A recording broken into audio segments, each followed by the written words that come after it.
ये घोटाला सिर्फ एक केस नहीं, ये चेतावनी है। चेतावनी की अगर ऐसे दीमक जैसे अफसरों को कुर्सियों से नहीं उखाड़ा गया तो ये सिस्टम, ये समाज, ये देश अंदर से खोखला हो जाएगा और फिर हमारे पास न ईमान बचेगा न भरोसा। जनता की गाढ़ी कमाई खाने वालों का अंजाम कभी अच्छा नहीं होता और ये जनता जब सवाल पूछना शुरू करती है तो कुर्सी भी हिलती है और नींव भी। नमस्कार, मैं हूं मनीष। अगर आपसे ये पूछा जाए कि देश का सबसे खतरनाक दुश्मन कौन है तो शायद आप कहेंगे कि सरहद पर बैठा कोई आतंकवादी। आपका ये जवाब सही तो है, लेकिन पूरी तरह सही नहीं है। दरअसल किसी भी देश के लिए सरहद पर बैठा आतंकी अकेले ही सबसे बड़ा दुश्मन नहीं होता।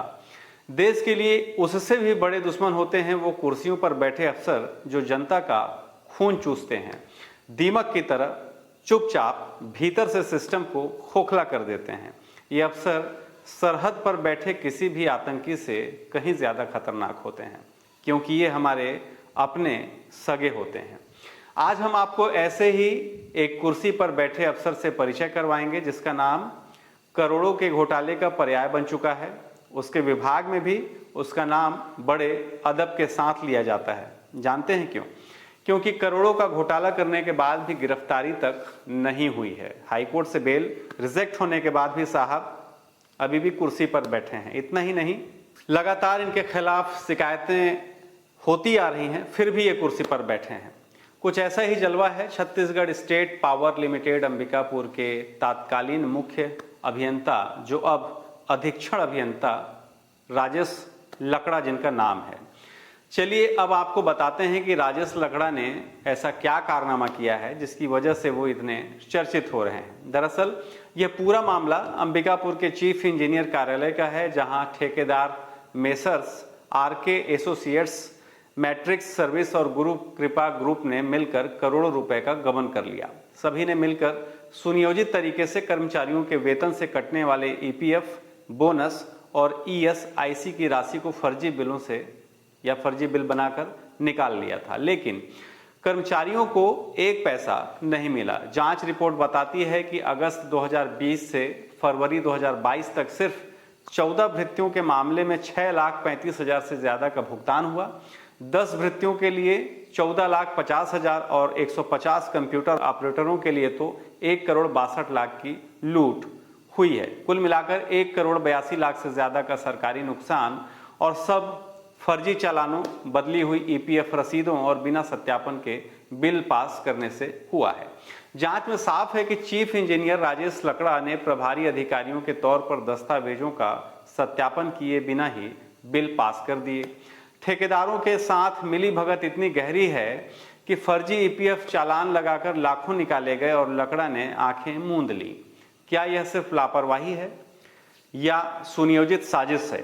कार्यपालन निदेशक की 24 फरवरी 2023 की रिपोर्ट चीख चीख कर कह रही है कि लकड़ा जैसे अधिकारियों ने नियमों को ताक पर रखा, कर्मचारियों के हक को ठेकेदार प्रभोजत सिंह भल्ला जैसे लुटेरों के हवाले कर दिया।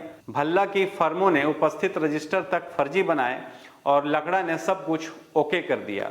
शर्म की बात है कि ऐसे अधिकारी सरकारी पद पर बैठकर जनता के पैसे को लूटते हैं और फिर जमानत मांगते फिरते हैं। लेकिन ये कहानी यहीं खत्म नहीं होती।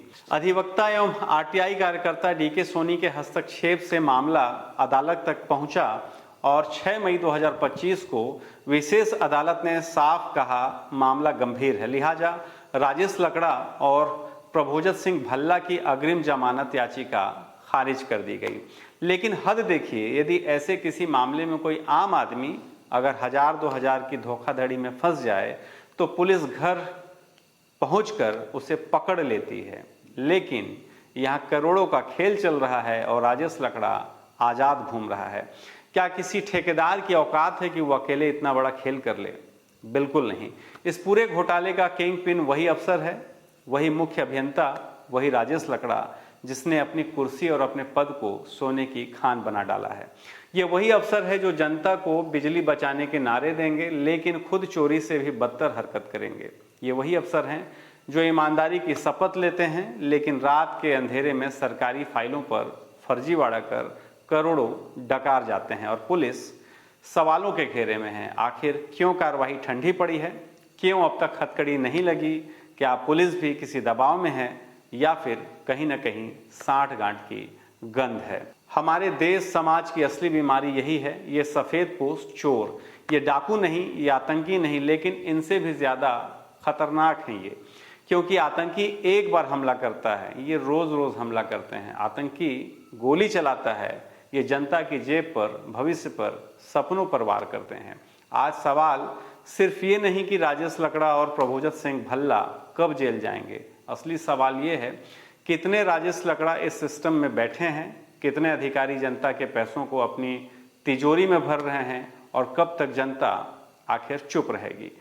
ये घोटाला सिर्फ एक केस नहीं, ये चेतावनी है। चेतावनी की अगर ऐसे दीमक जैसे अफसरों को कुर्सियों से नहीं उखाड़ा गया तो ये सिस्टम, ये समाज, ये देश अंदर से खोखला हो जाएगा और फिर हमारे पास न ईमान बचेगा न भरोसा। बस बचेगी तो सिर्फ लूट की कहानियाँ जो हम ऐसे ही आपको सुनाते रहेंगे। तो राजेश लकड़ा, आप सुन लीजिए, जनता की गाढ़ी कमाई खाने वालों का अंजाम कभी अच्छा नहीं होता। और ये जनता जब सवाल पूछना शुरू करती है तो कुर्सी भी हिलती है और नींव भी। इससे पहले भी हमने विद्युत विभाग की एक और कहानी आपके सामने लाई थी। कोशिश है कि विद्युत विभाग में वर्षों से जमे और भी ऐसे भ्रष्ट अधिकारियों की कहानी लगातार आपके सामने ला सकें। शुक्रिया।